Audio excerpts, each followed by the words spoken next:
మరోసారి జలదిగ్బంధంలో 100 పడకల ఆసుపత్రి పోయి రావడానికి తీవ్ర ఇబ్బందులు పడుతున్న పేషెంట్లు.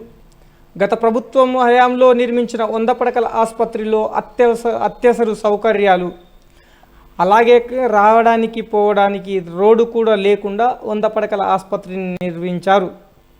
ఇప్పుడు మనం విజువల్లో చూస్తున్నాం. 100 పడకల ఆసుపత్రి బయట లోపల మొత్తం జలమయంగా అయిపోయింది.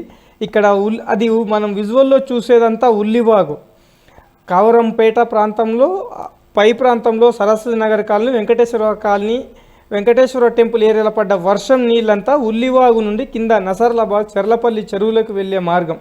ఆ మార్గంలో 100 పడకల ఆసుపత్రి నిర్మించడంతో నేడు తీవ్ర ఇబ్బందులు ఎదుర్కొంటున్న ప్రజలు, పేషెంట్లు, వారి బంధువులు పోయి రావడానికి తీవ్ర ఇబ్బందులు పడుతున్నారు.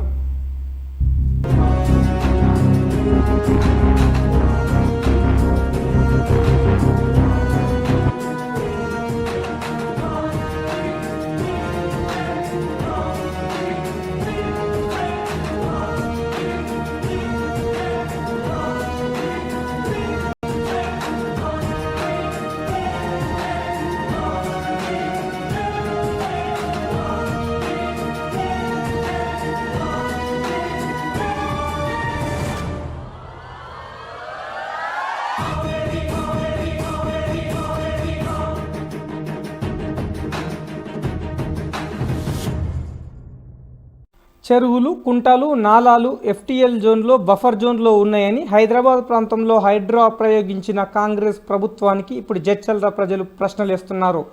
100 పడకల ఆసుపత్రి విషయంలో కూడా అదే పంత అనుసరిస్తుందా అని అడుగుతా ఉన్నారు.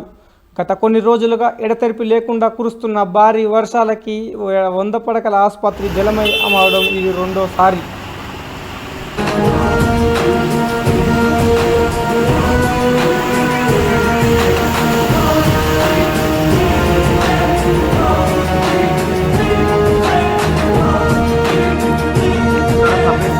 భారతీయ జనతా యువ మోర్చా జిల్లా నాయకుడిని.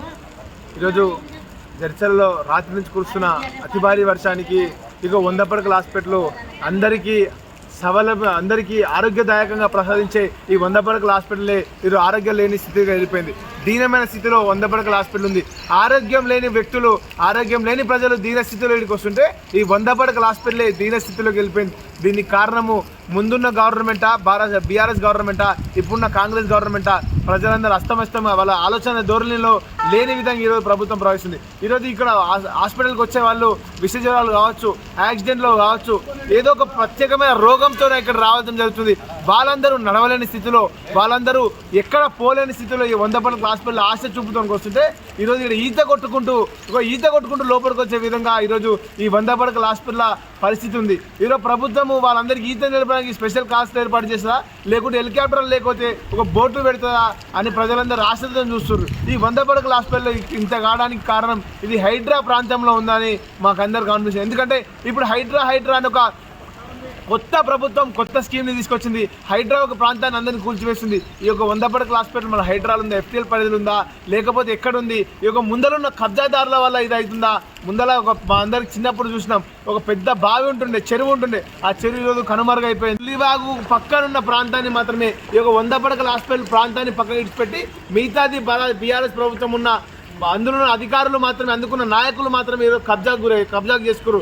అప్పుడున్న గ్రామ పంచాయతీలు ఉన్న వాళ్ళందరి వాళ్ళ పేరు మీకు రాసుకొని ఈరోజు ఉల్లివాగు ప్రాంతం 100 పడకల హాస్పిటల్ మిగతా మొత్తం ప్రాంతాన్ని వాళ్ళ ఆధీనంలో ఉందని ఈరోజు జడ్చర్ల ప్రజలందరికీ తెలుసు. ఉండదు, కట్టడానికే ప్లేస్ ఉండదు, కానీ ఏదో నామమాత్రాన ఎలక్షన్ టంట్గా ఈ యొక్క 100 పడకల హాస్పిటల్ కట్టారు బీఆర్ఎస్ ప్రభుత్వం. ఆ హాస్పిటల్లో ఒక విధంగా అయిపోయింది, బీఆర్ఎస్ ప్రభుత్వం పోయింది. ఇప్పుడు కాంగ్రెస్ని తిట్టాలా, బీఆర్ఎస్ని తిట్టాలని లేని పరిస్థితి. ఈరోజు ప్రజలందరూ అయోమయానికి గురవుతున్నారు. ఈరోజు వాళ్ళ పరిస్థితి వేరు, కానీ ఇందులో పనిచేసే ఉద్యోగుల పరిస్థితి దీనంగా ఉంది. వాళ్ళు ఈత నేర్చుకొని రావాల్సిన పరిస్థితి, బండ్లు వస్తే బండ్లు కొట్టుకుపోయే పరిస్థితి ఈరోజు ఉంది. ఇంట్లో ఎవరు రెగ్యులర్గా వస్తుంటారా ఇక్కడికి? పాప కోసం వచ్చారా? ఇప్పుడు